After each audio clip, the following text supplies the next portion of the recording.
In my never-ending quest to review every Atari game, I come to Real Sports Tennis for the Atari 2600, released in 1983.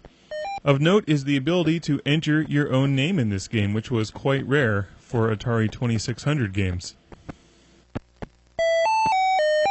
I'm the guy in the blue, by the way, just in case you were wondering. I found it far easier to play on the top of the screen than the bottom of the screen.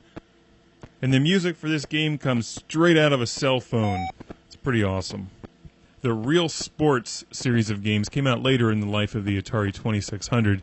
There were initial sports games like football and basketball that came out early on, like 1978, 1980 or so. The Real Sports games like Real Sports Soccer, Real Sports Football, and Real Sports Tennis came out in 1982 or 1983. Most of them had silver labels, as far as I know.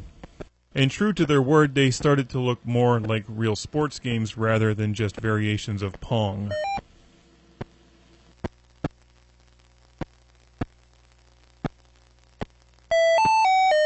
While Real Sports Tennis is far from one of my favorite games, it's one I have in my collection. I sat down to play it for a while, and you know it's not bad. I'm playing against the computer, and the computer doesn't completely suck, which is, again, quite impressive for the 2600. You can also play against a friend, which I think would be more exciting than playing just against the computer.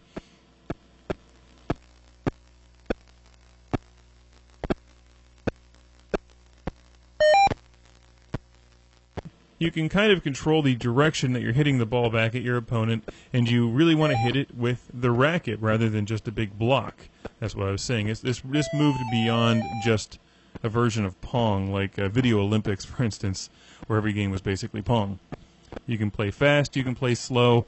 It's far from the best tennis game out there. I really would recommend, say, the Virtua Tennis series from Sega, if you like tennis games and arcade games.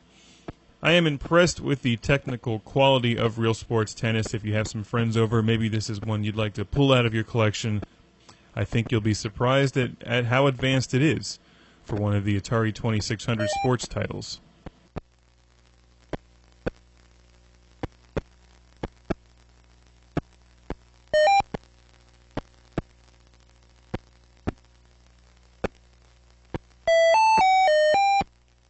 Note the shadow underneath the ball. That's done very well, and it helps you actually determine where the ball is and how far it is off the ground.